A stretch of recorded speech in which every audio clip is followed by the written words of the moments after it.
Hello बच्चों, आशा करती हूँ आप सभी जो हैं अपने घरों पर स्वस्थ होंगे। हमने अपनी पिछली क्लास में जो हमारा सेकंड चैप्टर था जनसंख्या वृद्धि, वितरण और घनत्व, वो जो है हमने कंप्लीट कर लिया था। आज हम शुरू कर रहे हैं अपना थर्ड चैप्टर जिसका नाम है जनसंख्या संगठन। जनसंख्या संगठन को समझने के लिए सबसे पहले हमें समझना है जनसंख्या संयोजन का अर्थ क्या होता है। जनसंख्या संयोजन का अर्थ क्या है? वे तत्व या पक्ष जिनसे किसी देश की संरचना होती है, निर्माण होता है, वो जो है जनसंख्या संयोजन कहलाता है। जनसंख्या संगठन को जो है जनांकी संरचना भी कहा जाता है। तो जनसंख्या संगठन का दूसरा नाम क्या है? जनांकी संरचना। प्रत्येक जनसंख्या में विभिन्न आयु वर्गों के स्त्री पुरुष होते हैं जो किसी न किसी कार्य में लगे रहते हैं। इसीलिए जो है जनसंख्या को दो भागों में बांटा गया है। पहला कौन सा है हमारा? पहला है हमारा क्रियाशील जनसंख्या। क्रियाशील जनसंख्या कौन सी होती है? जनसंख्या का वह भाग जो किसी न किसी कार्य में, किसी न किसी काम में लगा रहता है, उसे जो है क्रियाशील जनसंख्या कहा जाता है। आश्रित जनसंख्या। आश्रित जनसंख्या कौन सी होती है? जनसंख्या का वह बड़ा भाग जो आजीविका कमाने के लिए किसी आर्थिक कार्य में नहीं लगा होता, वह आश्रित जनसंख्या कहलाता है। मतलब जो दूसरों पर निर्भर करते हैं, वो अपनी आजीविका के साधन जो है स्वयं नहीं कमाते हैं, उन्हें जो है आश्रित जनसंख्या कहा जाता है। जनसंख्या संगठन के प्रमुख घटक कौन कौन से हैं?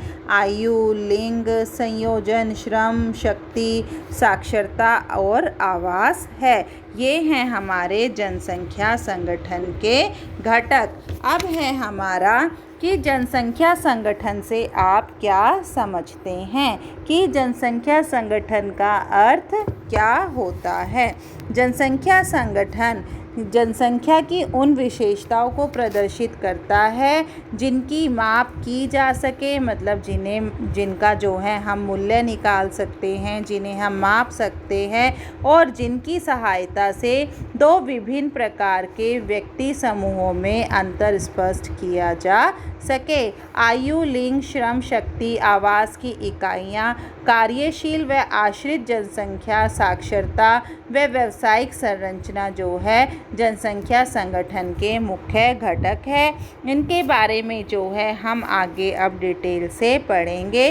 तो जनसंख्या संगठन क्या होता है कि जिन्हें जनसंख्या की वे विशेषताएं होती हैं, उन विशेषताओं को जनसंख्या संगठन प्रदर्शित करता है जिन्हें हम माप सकते हैं और जिनकी सहायता से जो है हम दो विभिन्न प्रकार के व्यक्ति समूहों में जो है अंतर स्पष्ट कर सकते हैं कि कौन सा समूह क्या कार्य कर रहा है। अब कई बार हमसे प्रश्न ये भी पूछ लिया जाता है कि जनसंख्या और विकास के बीच जो है अंतर संबंध है, उनके बीच क्या संबंध पाया जाता है।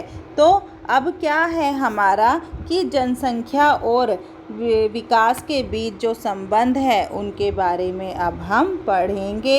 मनुष्य विकास प्रक्रिया का केंद्र है। आपको बताइए, मनुष्य विकास करता है। सभी विकास रणनीतियों का एक अभिन्न होता है। विकास को लेकर अनेक अलग अलग विचार आते हैं। विभिन्न समय और स्थान के संदर्भ में सबसे उपयुक्त रणनीति का अनुसरण करने की आवश्यकता होती है।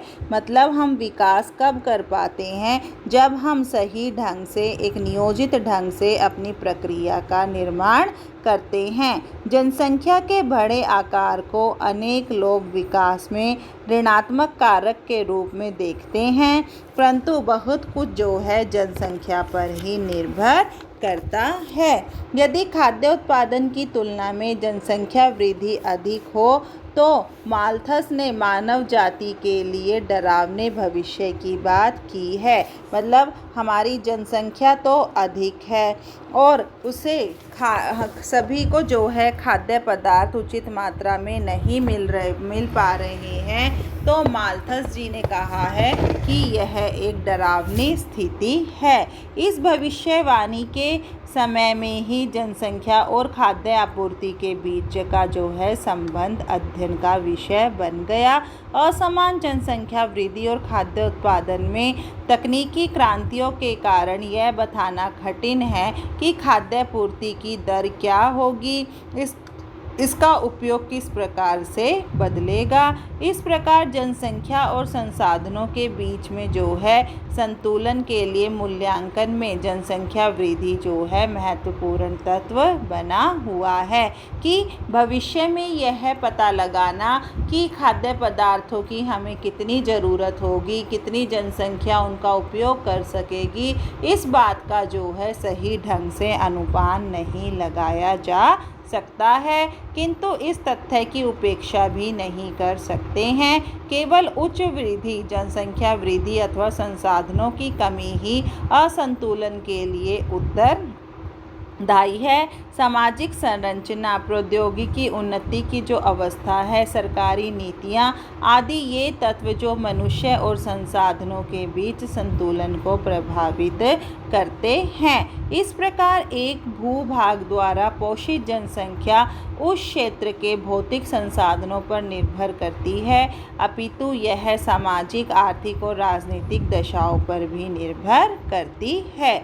मतलब कि अगर हमारी जनसंख्या वृद्धि इसी तरह से निरंतर बढ़ती रही तो खाद्य पूर्ति जो है करनी मुश्किल हो जाएगी, जिसके कारण जो है एक भयावह स्थिति, एक डरावनी स्थिति जो है लोगों के सामने खड़ी हो जाएगी। इन्हें रोकने के लिए, सही ढंग से चलाने के लिए जो है हमें सरकार की जो नीतियां हैं उन नीतियों को अपनाना होगा, तभी हम इस भयानक स्थिति को तक पहुंचने से स्वयं को रोक सकते हैं।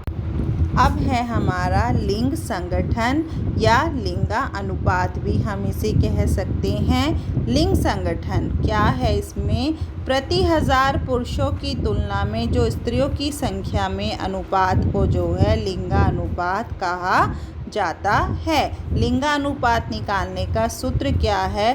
स्त्रियों की कुल जनसंख्या बटे में पुरुषों की कुल जनसंख्या मल्टीप्लाई 1000, क्योंकि हमने अभी पढ़ा भी है ना कि प्रति 1000 पुरुषों की तुलना में स्त्रियों की संख्या जो है यानी कि प्रति 1000 है, इसीलिए हम जो है इसे 1000 से मल्टीप्लाई कर रहे हैं। अगर लिंगानुपात 1000 आए तो इसका अर्थ यह हुआ स्त्री पुरुषों की संख्या जो है वो बराबर है। अगर लिंगानुपात 1051 आए तो इसका अर्थ यह है स्त्रियों की जो संख्या है पुरुषों की संख्या से अधिक है। और अगर लिंगानुपात 996 आए तो इसका अर्थ यह होता है कि स्त्रियों की संख्या जो है पुरुषों की संख्या से कम होती है। इसका महत्व क्या है? लिंगानुपात जो है अर्थव्यवस्था का सूचक है। अनेक प्रकार की जनसंख्यांकीय लक्षणों जैसे मर्त्यता मतलब मृत्यु, जन्म, प्रवास के विश्लेषण के लिए जो है लिंगानुपात का पता होना आवश्यक है। कई बार हमसे प्रश्न ये भी पूछ लिया जाता है कि विकास प्रकार के प्रदेशों में लिंगानुपात प्रतिकूल होता है, वो किस कारण से होता है? तो जिन प्रदेशों में लिंग के प्रति लिंग भेदभाव होता है उन प्रदेशों में लिंगानुपात प्रतिकूल होता है। मतलब जहाँ लड़के लड़कियों में भेदभाव किया जाता है वहाँ लिंगानुपात अधिक पाया जाता है। इसके जो कई कारण हैं, सबसे पहला कारण क्या है? स्त्री भ्रूण हत्या की प्रथा, स्त्री शिशु की हत्या, स्त्रियों के सामाजिक आर्थिक स्तर का निम्न होना और स्त्रियों के प्रति जो घरेलू हिंसा की जाती है, इन कारणों से जो है कई प्रदेशों में लिंगानुपात पाया जाता है। और कई बार प्रश्न ये भी आ जाता है कि स्त्री पुरुषों की भिन्न मृत्यु दर लिंगानुपात को कैसे प्रभावित करती है। मतलब जो हमारी मृत्यु दर है वो लिंगानुपात को कैसे प्रभावित करती है। तो क्या है लिंगानुपात को प्रभावित करने वालों में स्त्री पुरुष की भिन्न मृत्यु दर भी है। विकसित देशों में जीवन की सभी अवस्थाओं में पुरुष मृत्यु दर और स्त्री मृत्यु दर से अधिक होती है। इसका परिणाम यह है कि जन्म के समय जो है पुरुषों की संख्या बढ़ी हुई होती है और स्त्रियों की संख्या जो है वो कम होती है। 30 वर्ष की आयु के बाद स्त्रियों की संख्या अधिक होती है। इसका कारण यह है कि जैविक दृष्टि से स्त्रियां पुरुषों से अधिक सबल यानी कि मजबूत होती हैं, जिस कारण से जो है स्त्रियां जो है पुरुषों से अधिक मजबूत होती हैं। इसके विपरीत विकासशील देशों में पुरुषों की अपेक्षा जो है स्त्रियों के प्रति शैशवकाल, बाल्यकाल एवं वृद्धावस्था जो है वो उसमें अनेक लापरवाहियां बरती जाती हैं। इससे न केवल उनकी मृत्यु दर ऊंची होती है बल्कि जीवन प्रत्याशा भी कम हो जाती है। यही कारण है कि स्त्री पुरुष की जो भिन्न भिन्न मृत्यु दर है वो लिंगानुपात को प्रभावित करती है। एक आयु आने के बाद जो है लिंगानुपात में काफ़ी परिवर्तन देखना पड़ता है।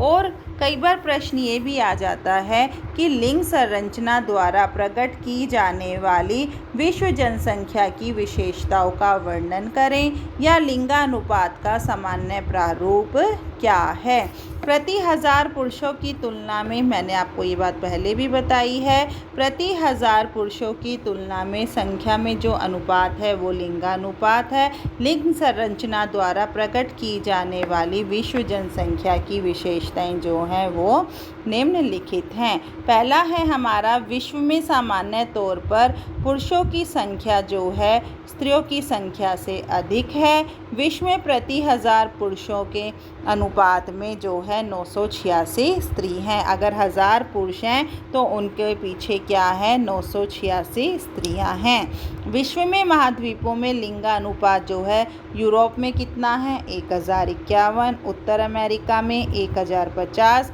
अफ्रीका में 1017 है और अर्थात स्त्रियों की संख्या पुरुषों के मुकाबले अधिक है। वहीं एशिया में 960, लैटिन अमेरिका में 983, यहाँ जो है स्त्रियों की संख्या पुरुषों से कम है। यूरोप में पुरुषों की कमी द्वितीय विश्व युद्ध के बाद आई। अनेक पुरुष जो है वो युद्ध में ही मारे गए थे। एशिया में स्त्रियाँ पुरुषों से कम है। इसका मुख्य कारण यह है कि स्त्रियों के प्रति जो है लापरवाही की जाती है और उनका जीवन स्तर भी निम्न है। उत्तरी अमेरिका में पुरुष उच्च तथा मृत्यु दर का मुख्य कारण दुर्घटनाएं हैं और लैटिन अमेरिका और ओशनिया में जो है इन देशों में स्त्रियों की कमी का मुख्य कारण इन देशों में पुरुष प्रधान प्रवास है। यूएनओ द्वारा जो है सूचीबद्ध किया 139 देशों में लिंगानुपात स्त्रियों की संख्या के लिए अनुकूल है और 72 देशों में जो है प्रतिकूल है।